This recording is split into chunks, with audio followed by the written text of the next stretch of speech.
What's up, you guys? Um, so in my last video, if you didn't watch it, basically what I said was I wanted to upload more, and I hated waiting so long in between my uploads because I kept feeling like the video I was making was not good enough in some way. So in my last video, I said I was gonna make more candid videos where I was just talking, the editing was kind of limited, and I was just gonna get better as I went. And my kind of focus was more quantity over quality because I just needed to learn how to get better and get myself out of my head and just upload. And so I came up with the idea. I believe I mentioned this in a video before, but I am a computer science student. And I think what I'm going to do is I'm going to learn C++. plus plus. I played Minecraft in the last episode, or video, I should say, not episode, but I don't really feel like playing Minecraft all the time. I kind of flip flop between what games I want to play. So rather than sticking to like one game or even playing a game at all, I'm gonna actually just practice coding. I'm a third year student and I don't really know how to code. Okay, I'll be blunt, I'll put it out there. And in this video, I'm gonna kind of just introduce what this series is gonna be and what I plan on doing with it and who I am and, um, what you can kind of expect from this channel and from this video series moving forward. So, like I said, I'm going to be coding, learning how to code in C++. I'm basically just going to be going through this Learn C++ website. And basically, each of these, I believe some of them have quizzes at the end. I don't think this first section does, but like as we move down, I think if I just move here or something, I should probably see a quiz. Yeah, right here. So I'm gonna be doing the quizzes. I'm gonna be coding, and I'm gonna be doing it live. Okay, minimal editing. All right, I might make some jump cuts if I'm spending like 40 minutes just staring at my screen. I don't think anyone wants to see that. Or if someone walks into my room, then obviously I don't want to keep that in the video. But I'm gonna do minimal editing. And so what this series will do, it's gonna be killing two birds with one stone.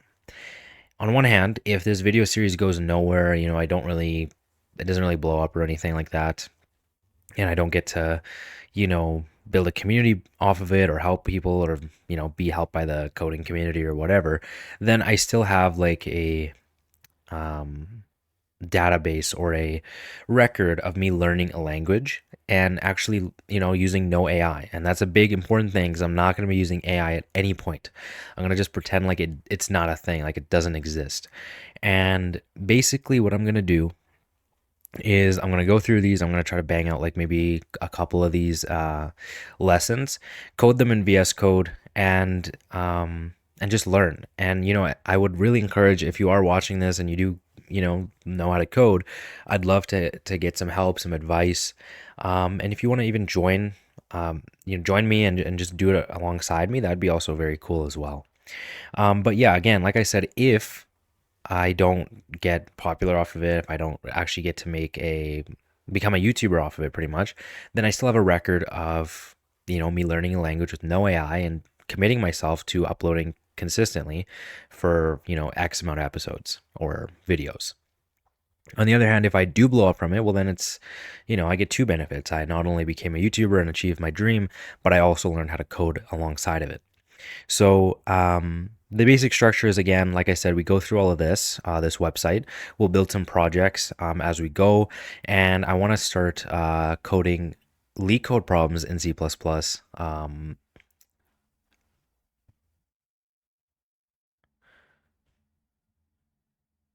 Sorry, I thought someone was coming down. I don't know if I'm going to cut that. I don't think. I'm sorry, that was kind of awkward, but yeah, I heard some footsteps. But anyway, I'm going to try to learn how to code leak code problems in C++.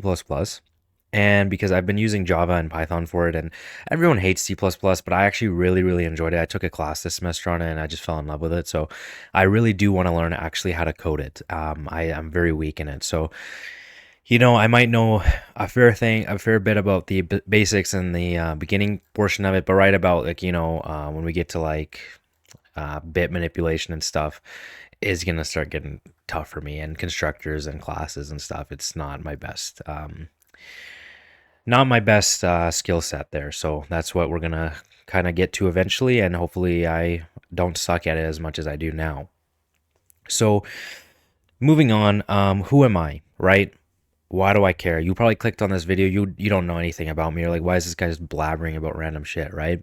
Well, basically, I joined university in September 2023, and at that time, ChatGPT, I think 2 or 3, was out, and it was starting to become popular, right? It was starting to really become popular, and I'm still not really that outgoing of a person, but I remember I felt genuine like kind of anxiety because the assignments were, it was just a lot. It's a lot different than high school because in high school they give you a lot of chances to practice what you're learning, whereas in university they just kind of throw a bunch of information at you and then give you an assignment that covers like weeks worth of content. And so despite the fact that looking back the assignments were very easy, at the time I was like, I don't even know how to like make a for loop. Why are you asking me like random shit with functions and stuff?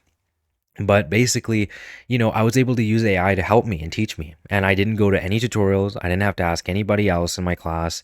And I really feel like it stunted my growth. I think I was so nervous that the people around me seemed like they had been coding forever that like I kind of psyched myself out of even wanting to ask people for help, out of the fear of looking dumb or behind. Because even though I loved coding when I was a kid, like in the 6th grade, so not really a kid, but pretty much a kid, I wasn't really coding. I was like watching Unity tutorials on YouTube, and then I would just copy the code word for word. And then if like a variable name was misspelled, it would leave me stuck for hours. I'd just keep rewatching the video and being like, oh, I forgot that semicolon or whatever. Like I didn't actually know what I was doing, but I loved coding. I loved making stupid little games from tutorials and feeling like I was building some crazy thing that I could sell on Steam or whatever. But anyways, I did feel really behind, right? And so when AI came out and I could ask it questions and it was actually pretty decent for a first year class, even back then, it was so easy to become reliant on it. Fast forward, I'm a third year student, and what things that should be basic to me are not basic to me. All right, I'll just say that outright. They're not basic to me. Now, I'm very lucky I have an internship, and I'll say this straight up. I think a lot of people who get internships are in large lucky, but I'm not gonna say that they didn't work hard for it or anything. But I mean, maybe I'm just biased because I feel like I'm lucky. I do have an internship. I'm starting it in about a week. I might make a video on that. If you guys wanna know about that, let me know because yeah, I did get an internship in 2026. But basically, I want to become better at being able to learn without AI. Now, maybe this is going to be such a non-issue because by the time I enter the actual workforce and graduate university, maybe like they're going to ask me and like pretty much force me to use AI anyways. But still, like I love watching videos of people who can just code. They come up with some sort of idea or their chat or whatever gives them an idea and they just know what they're doing. And when they explain their code and they go through it, it makes sense to me. It's like I'm uncovering something like an old memory. Like it just every part of it makes sense to me, but I can't get to it myself. I can't get to that solution myself. If you showed me the solution, I'd understand it word for word, and I'd even be able to redo it for you. But there's like this major disconnect, like a fog between being able to understand and conceptualize the problem at hand and being able to actually code it. And I just don't have the coding knowledge. And I think being a third year student, like I have kind of understood the basics of programming as a whole, like at a very high level, the patterns they use and everything like that. Like when you can understand the concept of a pointer and stuff, um, I think you kind of understand most of the computer science concepts, right? Like for loops, while loops. If you can understand pointers, like everything else should be pretty easy, at least for the base, like high level explanations of them. But when it comes to actually coding them, implementing them, I can look at a solution and be like, I know what this means, but actually doing it, it just kind of slips and I don't know what I'm doing. And I think it comes from a lack of practice, right? If you do an assignment and you get AI to teach you or whatever it might be, you're not actually doing the assignment as much as you should be, right? And also, you kind of let go of the whole struggle. And the struggle is what cements things in your brain, right? When you struggle with a problem and you finally crack it, pause, but seriously, like when you actually can break through and solve the problem, it'll stick in your brain. You'll remember it forever. And not just in computer science or school, in all parts of your life, right? If you're going through relationship problems and you make a change and it works, like that's going to stick and you're going to want to use that solution again. And then, so the main goal is just to have as many solutions as possible. Keep trying new things so that your brain has different strategies to work with. Otherwise, you kind of become insane. You keep trying the same things over and over again and getting frustrated and stuff. And I'm not trying to do that, right? I don't want to be the guy who has like a decent job and can't do basic things in C++ or Java or Python or whatever. And I think if I can do C++, well, C++ is harder than Java, right? You have to actually manage memory. And it's way harder than Python because Python is literally, you could teach it to a 12-year-old very easily. So, I mean, I guess you could teach any language to a 12-year-old, but you get my point. Python's very, very, very, very, very basic. And so I feel like if I do C++, I can basically do both Java and Python very easily. The only difference will be like syntax and different things, right? So that's why I want to choose C++. I also want to make a game. That's huge. Now, I don't know if I'm gonna share videos about that game or whatever it might be. I'm a very irrational person. There's no indication that this video is ever gonna do well, and yet sometimes when I'm thinking it, before I was, thinking about making it, I was like, "Yo, what if I make a video on the game I want to make, and some guy like vibe codes it in like 20 minutes, and then I'm like, fuck, right? You know what I mean? I don't know. Like, it's just stupid things like that I kind of worry about. But I do want to make a game. C++ is really good for that. Obviously, you get to manage your own memory. You get to make your shit really fast. Um, and so, yeah, I want to learn C++. I also just love the language. I think it's so fun. Um, I don't think it's boring at all. I think it really is just it's fun to me. And maybe I'm crazy for saying that, but it's fun to me. So yeah, minimal editing, one take pretty much, unless like a recording becomes corrupted or something, which, I always used to hear YouTubers say that, and I'm like, what are you talking about? I guess they mean like the recording just stopped halfway through, but yeah, I mean, and they also always used to talk about like Elgato capture cards and stuff. But anyway, I'm getting off topic. All right, I think I kind of went through the introduction and explained myself enough. My motivation behind doing this series, right, is basically TLDR, I don't know how to code. I'm an idiot who relied on AI way too much. Still rely on AI a lot, and so I'm trying to break free of that and just code without it. And I think the best way to keep me consistent is if I have if I can hold myself accountable by making videos every day, and B, if I know I'm being recorded, I'm not gonna pull up ChatGPT. I mean, I could edit it out, but like that's just gonna give me too much stress and anxiety to that someone will find out or something. You know what I mean? So I'm just not gonna do it if I know I'm being recorded. So I hold myself accountable not only to coding every day, but also to not using AI ever. And maybe I become famous after God damn it. I'm stuttering. I'm leaving that in. I don't even care. But let me just say it. Let me just say it completely. All right. Maybe I'll also become famous on YouTube and achieve my dream of becoming a YouTuber. Okay. It'll be awkward. It's gonna be weird. But I think we're kind of entering a renaissance, bro. When I started watching YouTube videos when I was like 5 years old, I had unrestricted internet access. I knew how to use a computer better than my father. I knew that's like when I was cooked, right? I was watching shit I should not have been watching. But I remember I was really into Lego Ninjago when it came out. That shit's hitting like its 20-year anniversary, and I remember it coming out, or 15-year, or 10-year. I don't remember. But Lego Ninjago is like getting old now, right? It's like a fucking teenager at this point. But I remember when it just came out, okay? I remember seeing the commercials. I remember going to lego.com and refreshing that shit all the time. But anyways, I searched up how to be a ninja on YouTube because I'm a dumb 5 or 6-year-old. And I remember I saw a video by a guy named Ryan Higa. I'm not going to say his channel name, okay? I don't care. There's another way of saying it. I don't care. Ryan Higa. You either know him or you don't know him or whatever. He kind of quit. But anyway, from that day on, I was like, I love this guy. He's my first favorite YouTuber of all time. But back then, what made you viral? Well, it was putting a lot of effort in.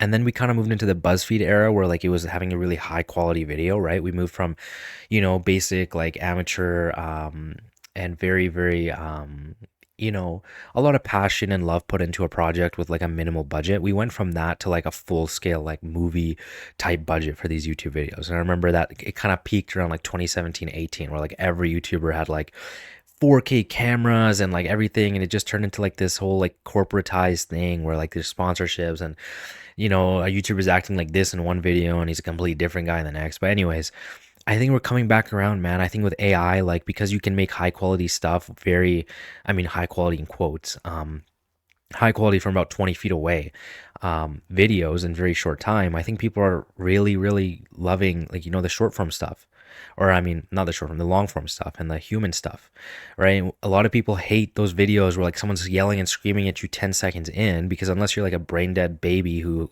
has been fed that slop since you were alive, you know, like first birthed, I don't think you really like that unless you're that baby, right? I think you kind of don't like hearing 3 advertisements in 10 seconds and someone's yelling at you and yelling and saying stupid shit about stupid shit you don't care about, and you scroll and it's the same shit. I think a lot of people want the long form, humanized, awkward shit now. They want the slow form stuff, right? People go from TikTok to YouTube because they feel like their brains are being cooked. And YouTube Shorts is not doing a good job at like keeping people. All right, YouTube Shorts sucks. It's its own hellhole. And the ads on YouTube Shorts, don't get me wrong. All right, it is so hard to scroll on there without someone like being fearful that some weird ad's gonna show up. I don't even know. Okay, I've got on long enough. I think I've explained my motivation. I think I've explained what the series is. This is the first video. Okay. This is the second video in my series of trying to upload every day. I don't know if I'm gonna upload every day. I don't fucking know, but I'm gonna try. I'm gonna try, and I hope that I see you there. You know, I hope I see you there. So let me know in the comments below. Do you relate to this? I mean, if you clicked on this video, you're probably, you know, you're looking for some reassurance, or maybe you're trying to put me down, or maybe you're like, yeah, look at this loser. But either way, let me know what you thought of the video. Let me know what you think of the series. Let me know if there's better resources for C++ specifically. And yeah, just let me know. Talk to me. I'd love to make a community here. That's what I really care about. So I will see you guys hopefully in the next video tomorrow. If not tomorrow, then, well, I guess if it's not happening tomorrow, it's either happening in a month or never happening at all. So I'll see you guys tomorrow, I guess. Thank you for watching, and I hope you had a great day today. Bye.